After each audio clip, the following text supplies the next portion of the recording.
Now, Unit 3 today. When the family has finished tea and gathers round the fire, the cat casually goes out of the room. In this scene, we can see that the tea time has already been over, or the family has completed the tea, and the family members gather round the fire. Now we can see the different activity of the cat. There is the reference to the fire or the fireplace. In cold country, there is a place where fire is being kept continuous or allowed to burn in order to provide heat. Gathers means here accumulates. The cat lazily goes out of the room or make an exit of the room. It is here because the cat wants to enjoy his life as at his own will. True life now begins for him. Here true life refers to the real life. Real life of the cat begins at that very moment. He saunters down his own backyard, springs to the top of the fence, drops lightly down to the other side. He very casually or in a relaxed and slow manner walks down his own backyard, that is the backyard of the cat, springs to the top of the fence. Fence means here a barrier, or jumps to the top of the at the highest point of the barrier, drops slightly down to the other side, and then jumps down to the other side of the wall or barrier very casually, mildly or slowly. He trots across and skips to the roof of an empty shed. He walks across and then again jumps to the roof of an empty or vacant shed. His movement becomes lithe and panther-like. Here the narrator makes a fine comparison between the graceful but panther-like, that is like of a panther or a cheetah. It is a fine or beautiful comparison between the two. It is, or here the cat's movement is very graceful or kingly, that is fitting with the or befitting with the king, and panther-like.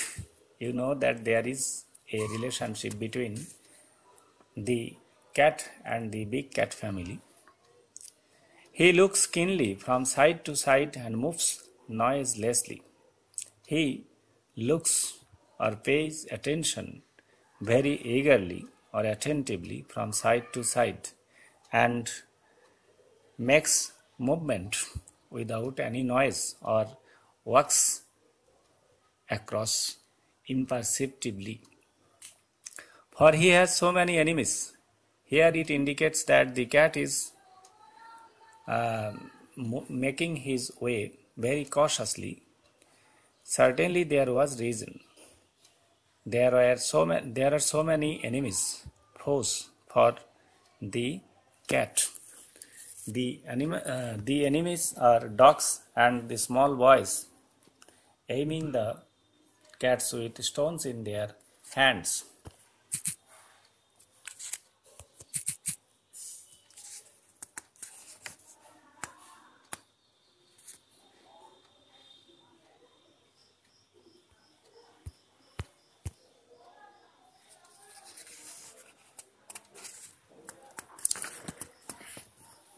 On top of the shed, the cat arches his back and rakes his claws once or twice through the soft bark of the old roof.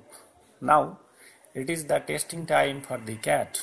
On top of the shed, that is the roof of the house, the cat arches. The cat bends his back and scratches his claws once or twice through the soft bark of the old roof. On the soft surface of the old roof, he stretches himself a few times to see if every muscle is in full working order. Here he is testing, he is observing if by extending his claws or his organs in order to see whether the organs are in full working order. Then drooping his head nearly to his paws, then he lends its or bends his head nearly to his paws. He sends across a call to his kindred, then he summons or then he calls for his near and dear ones, that is the other cats or maybe the kittens in his company. Before long they come, that is instantly or immediately they come, gliding graceful shadows. They appear to be gliding, that is flying and graceful beautiful shadows.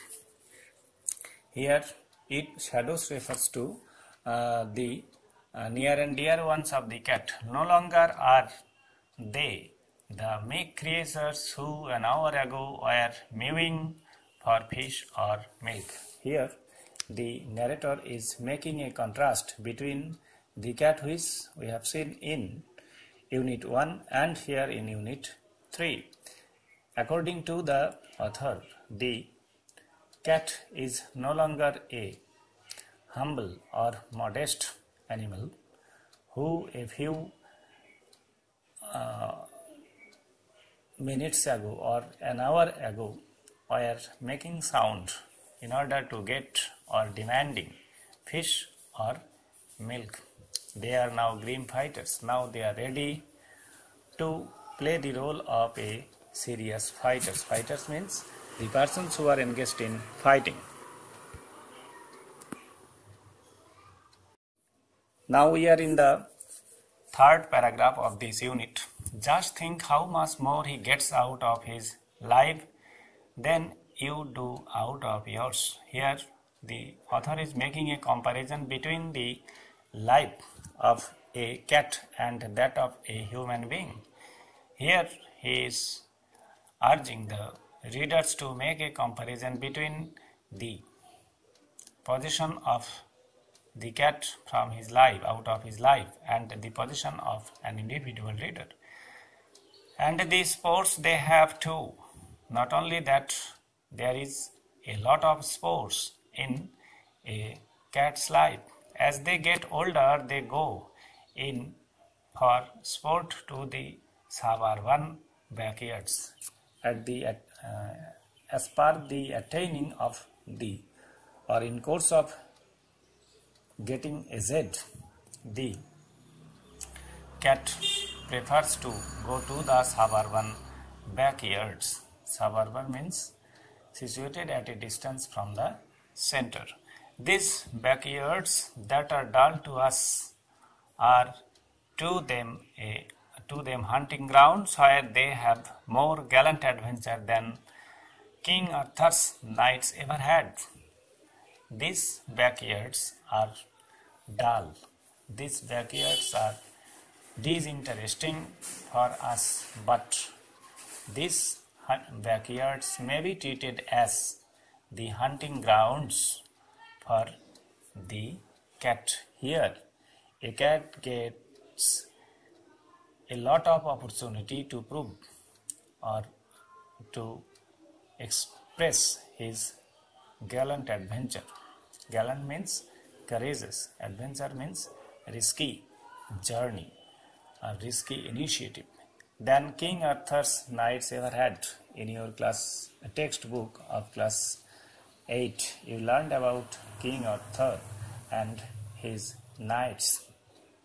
Here the author is making a comparative study between the adventure done by King Arthur knights and the adventure to be taken, to be initiated by the cat, and according to him the cat's adventure is more gallant, more courageous than those of King Arthur's knights, and here the tone is mocking. Now we are in the fourth paragraph. It is always spoken as a reproach against cats that they are more fond of their home than of the people in it. It is very often blamed that, or the cat is very often held responsible that they are more fond of their home than of the people in it. That is, they like more the home rather than the people or the dwellers of the house. Naturally, the cat doesn't like to leave his country, the land where all his friends are and where he knows every landmark. It is very often spoken that the cat is unwilling to leave, to abandon his country or the place where he lives in, where all his friends are remaining. And it is a place where every landmark is known to him. Exiled in a new land, he would have to learn a new geography. It is the fact that if a cat is transported to a new land, he would have to learn the topography of that new place. So, when the family moves, the cat, if allowed, will stay at the old house and attach himself to the new tenants. When the family makes a movement from one house to another, and if the cat is permitted to stay in the old house, it does so. And not only that, it also establishes a new relationship with the new tenants or the new dwellers there. You know, the tenants, that is persons who use others' house in exchange of money. He will give them the privilege of boarding him while he enjoys life in his own way. He will give them the privilege, that is, the cat will allow or provide advantage of boarding him while he enjoys life in his own way. At the same time, the cat enjoys life in his own way. That is, the cat is fitting. The cat is fit enough to adjust with the new members in the house.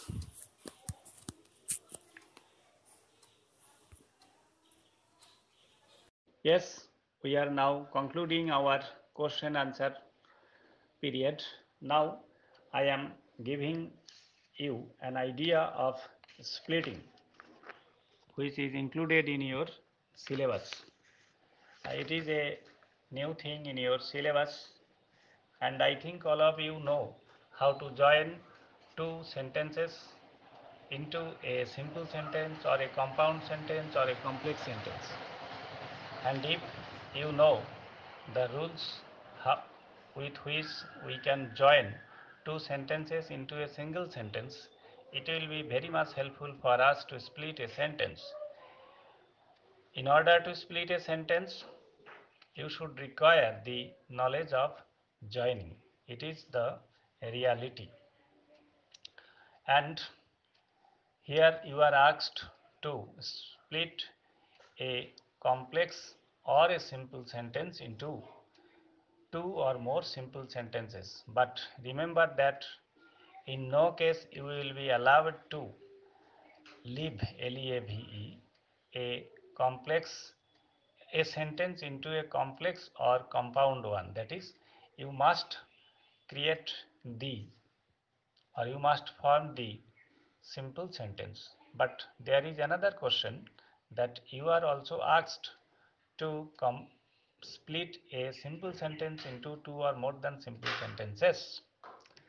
And in that case, you will have to learn how to join two simple sentences into a simple one. And here you have to work in a reverse way. At page 61, there is a there is an exercise for you for splitting. Your duty is to split those sentences into simple ones. In addition to it, I am sending you an exercise consisting of 10 sentences, both complex and simple sentences, into simple sentences. Please do it at home, and if you face any problem, you will get a chance, you will get an opportunity to ask me about those problems.